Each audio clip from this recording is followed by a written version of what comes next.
Once upon a time in a town, there lived a sweet little girl named Heidi.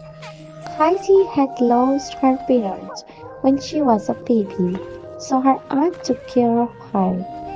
Her aunt loved Heidi very much. She played games with her and sang lullabies well. When did Heidi grow a little older, her aunt's job changed. She now had to work in a new and faraway city, and the place she worked was not suitable for children. Finally, she thought of Heidi's grandfather, who lived in the mountains. Her aunt thought that the old man who lived alone high in the mountains would take care of Heidi.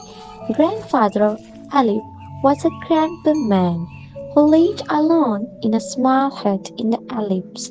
Even with some worries, she believed Heidi could be happy there, close to nature. So one morning they got ready early and set off on a long journey together. The roads wound upwards, birds sang, and the wind rustled the leaves of the trees. Heidi didn't know where they were going, but she watched everything with curiosity, and it was clear she was enjoying the trip. At last, on the top of the mountain, a small hut appeared. That was Grandfather Alip's home. Her aunt held Heidi's hand and led her to the hut. And so, Heidi's brand new adventure in the mountains began. Through living far from people and all alone, Grandfather Alip was secretly happy. His granddaughter came, but he never showed it. Her aunt said goodbye to Heidi and left her on her journey. Grandfather prepared a nice bed in the attic for the sweet little girl. Heidi, who already loved her newly met grandfather, was very happy. That night she felt for the first time what it was like to sleep under the stars. Her grandfather even told her that she should make a wish when a star fell. On the first night in the hut, Heidi wished wonderful things for her loved ones. As soon as she opened her eyes in the morning, Heidi saw a huge furry thing and sat up in a surprise. This soft, cuddly thing was her grandfather's loyal dog, Joseph. Seeing Joseph's sweet face and floppy ears, Heidi burst into laughter. The two became friends in the very first minute. Heidi followed Joseph, explored around the hut, ran away from bees, and played with butterflies. Soon she got used to her grandfather's hut, the green mountains in the flowery hills. One day on a walk, Heidi met Peter, the goatherd, on the slopes of the Alps. When Peter first saw the cheerful girl jumping in the fields, he could hardly believe his eyes. Is this a new lamp or a fairy girl? He wondered.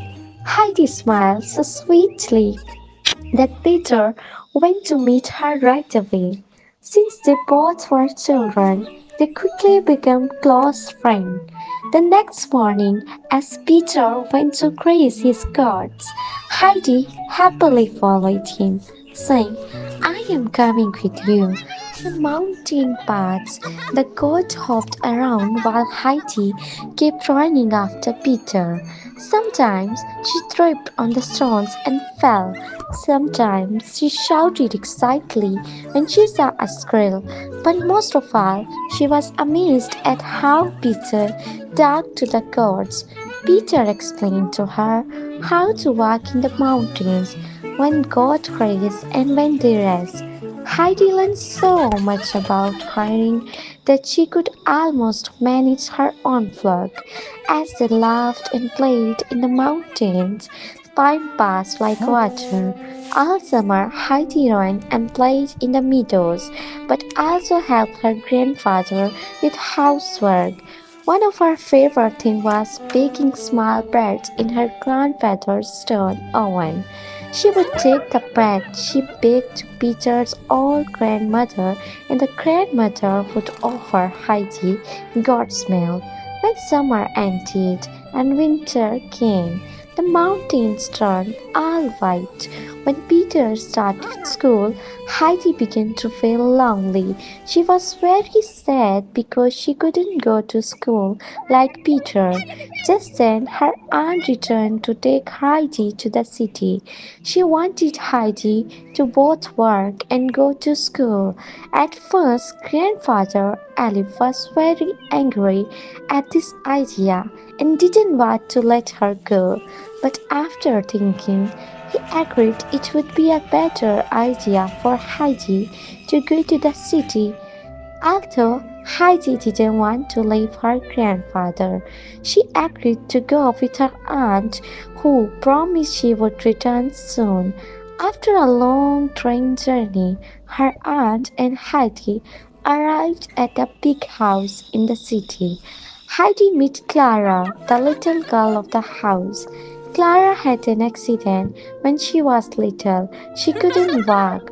Her aunt had actually brought Heidi to his house to be a friend to Clara.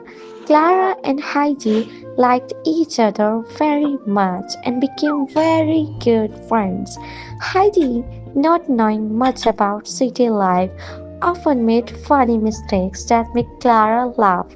Clara's grandfather was very strict and rule-loving woman. She tried to teach Heidi everything from how to sit and stand, how to hold a fork and knife at the table.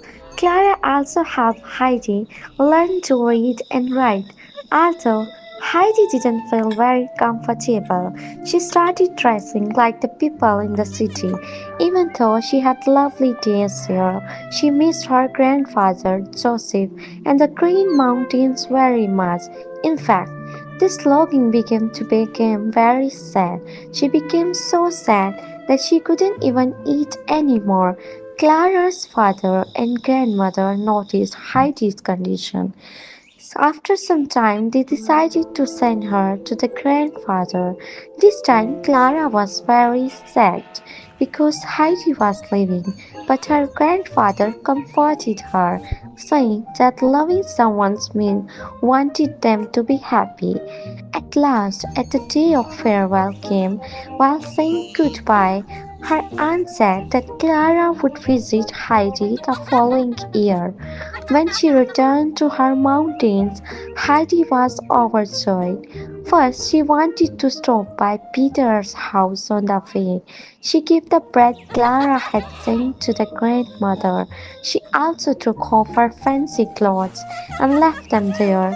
Running home, Heidi hugged her grandfather tightly when she saw him. Joseph jumped on her hand and kept licking her face.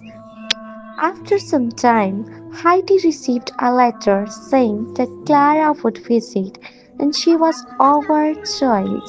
A few weeks later, when Clara arrives in the Alip, she loved it there. Heidi introduces her to the Peter. Clara also liked Peter very much, but Peter was a little shy with her because a fear was growing inside of him. What if Heidi loved Clara more? Or what if one day she left him and decided to live in the city again? But Heidi loved them both very much, and the days they spent together felt like a dream. The mountain air, the fresh goat's milk, and the soft bread did Clara a lot of good. But Peter had begun to be very jealous of Clara because of Heidi's friendship. He thought his special friendship with Heidi was changing because of Clara. Then his eye fell on Clara's wheelchair inside. He thought if only this wheelchair was not here, maybe everything would be easier. Without anyone saying, he quietly pushed the chair to the side. The chair rolled down the cliff and broke into the pieces. After that moment, a strange regret filled Peter's heart. Without her wheelchair, Clara was scared at first, but Heidi held her hand and gave her courage. Every morning they went outside together. As the day passed, Clara's legs grew stronger and her breath became freer. One morning, Clara stood up and walked a few steps without healthy help. At that moment, she laughed with joy and hugged Heidi. I owe this to you, she said. When her grandmother came to visit and saw Clara standing, she was filled with incredible joy, with tears in her eyes. She thanked grandfather and Heidi. At that moment, Peter was deeply ashamed he had done. He confessed that she was the one who has pushed Clara's wheelchair down to the slope. Realizing how wrong he was being, he apologized to everyone. Seeing his regret, Heidi and Clara forgave him because of the true friendship by admitting mistakes and giving a heartfelt apology. And the best part was that Clara's would now learn. From that day on, the three became even closer friends.